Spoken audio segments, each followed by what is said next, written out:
Hey, how are you? I'm doing pretty good, thanks.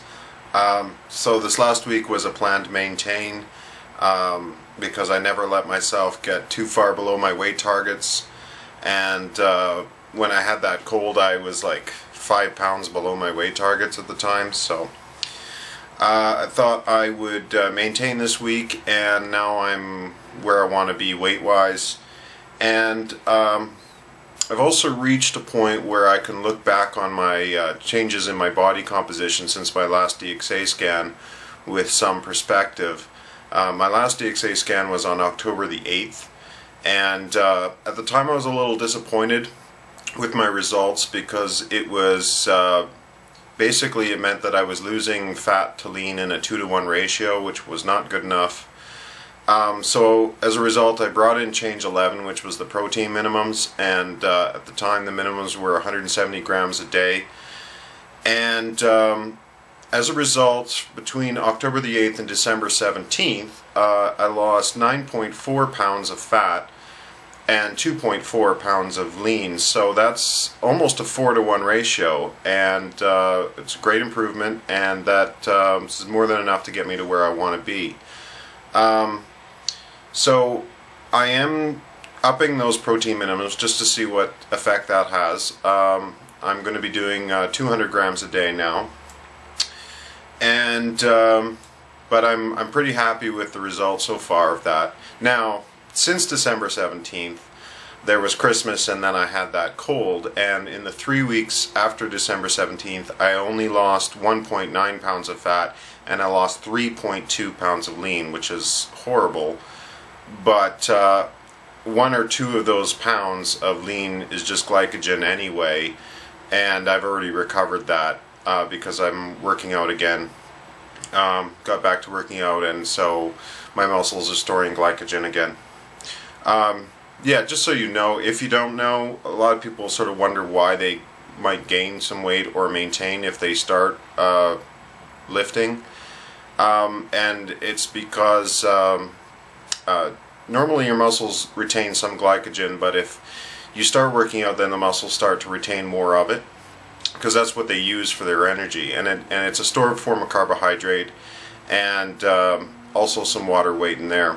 So that's all that is. You're not really gaining you're not really gaining, I mean, you're not gaining fat anyway, you are gaining weight, but it's good. Anyway, so last week I said that I would have some advice for New Year's resolutioners this year, and I shouldn't have used the word advice because it's not like I'm an expert on anything, and I'm only 25% done this process anyway, and more what I meant was that, you know, just some ideas, throw some ideas out there. Hopefully it gets you thinking, and, you know, maybe it generates some discussion. And I'm not saying I'm right or I'm wrong, or, well, I wouldn't say I was wrong anyway, but I'm not saying I'm right. And I don't really have time in this video to go through all of them because I went on about my body composition, so I'll just go to one, and I'll deal with the rest maybe in the next video. And that is the idea of revolutions versus one change at a time. I know that I've spent the last year really examining my own failures in the past, and also from watching other YouTubers the last year. I've learned more from the people who have failed than the people who have been successful, and there have been far more people who have failed than there have been people who've been successful. Unfortunately, really unfortunately, really, it's really heartbreaking to see somebody disappear from the weight loss community. But more often than not, the people who disappeared were attempting revolutions, like total 180, and you would hear things, and I know this is sort of conventional wisdom to say, you know, that it's a lifestyle change, blah blah blah, and not that it isn't, but, well, never mind the fact, you know, beside the fact that 180-degree changes in your life are extraordinarily difficult and also extraordinarily rare. Most people are not capable of doing it, including myself. But there's also a physiological reason for not doing it, and it's called homeostasis, and it's your body is always trying to regulate itself to stay the same.